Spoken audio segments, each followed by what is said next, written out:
Thank you, Acting President, and I am just so pleased to rise to speak to this bill. This is a really significant occasion, but it's one that's long overdue, hundreds and hundreds of years overdue. The action of this Parliament today truly does mark respect for the traditional owners of this land. And as I said in my address in reply to the Governor at the start of this term, in acknowledging the Wurundjeri people and the Woiwurrung people of the Kulin Nation, that during the 59th Parliament, I hoped that we would pay the ultimate respect of a fair and fulsome treaty process. Well, almost 4 years on, I'm glad that we're here, truly paying respect to the traditional owners of this land by changing the Victorian law in this way.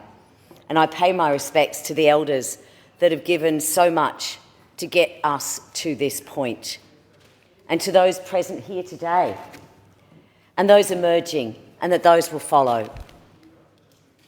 I'd also like to particularly acknowledge and thank the First Peoples Assembly and their co-chairs, Auntie Jerry Atkinson and Marcus Stewart, for their work and their briefings to me and to my office.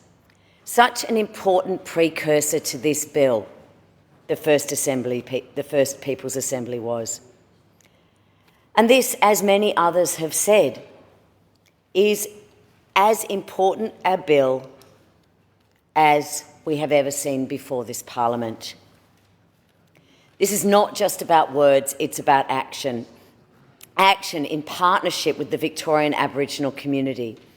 It's an opportunity to address the heartache of the past and to acknowledge our long and incredible Indigenous culture and to work together for a shared future. And First Nations people know what's right for their communities, and making the decisions that matter and that make a difference. They know. This is about that connection to country and community. And, you know, I don't think, I think I'd like to quote Marcus Stewart right now. There's overwhelming evidence that shows when First Peoples are in charge of the programs and policies that affect us and our lives, they succeed. And as the chair of the Legal and Social Issues Committee, where we have looked at spent convictions, where most recently we have looked at the impact of parental incarceration on children, when we have looked at the criminal justice system, when we have looked at drug law reform, it is the voices of the Aboriginal communities that have really shone a light on the way forward. And I think none more powerful than when we were investigating spent convictions. And it was a bill that I had put up into this chamber as a private member's bill to address how historical convictions could become life sentences and how we could move on from that. And unbeknownst to me, there was this terrific program, the Wurundjeri project that was run out of RMIT.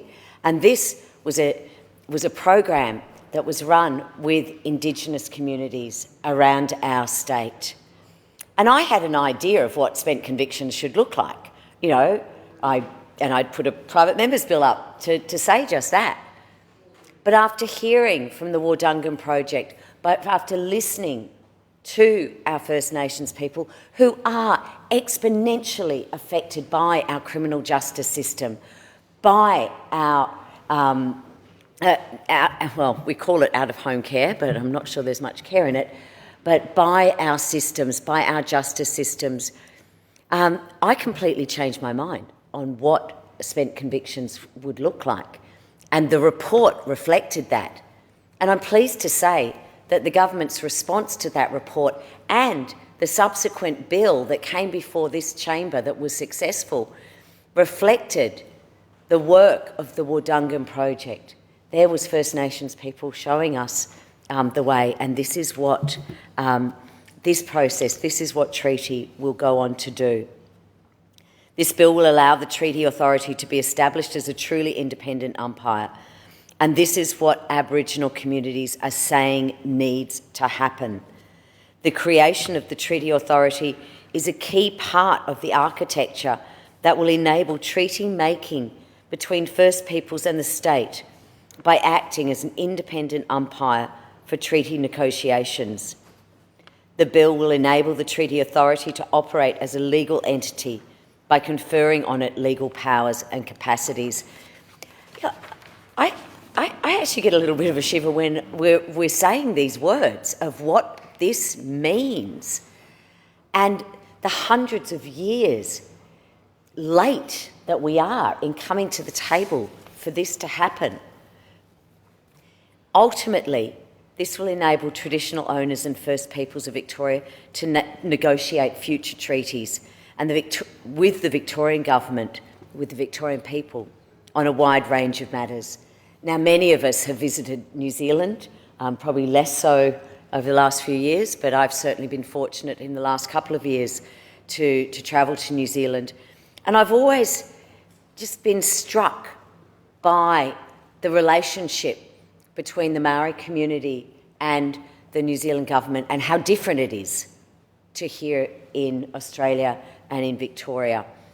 And so, like New Zealand, these treaties that this is the beginning of will cover matters like recognition of historic wrongs and injustices that we've heard about here today, recognition of self-determination and self-government, rights to access and manage land and resources, health, education and economic development, rights to practice and revitalise culture, language and heritage. And I, for one, am really looking forward to that, to learning more about the culture of this land that has the oldest living culture in the world. I'm proud to be here today, and I'm proud that this state can make this commitment to treaty today. And I don't want to finish without quoting the wonderful Auntie Jerry Atkinson, and she put this out on Twitter, maybe even today, and she said, "I'm delighted that our communities have crafted a treaty umpire in a way that respects our way of doing things and will draw on the wisdom of the oldest living culture in the world." I commend this bill wholeheartedly.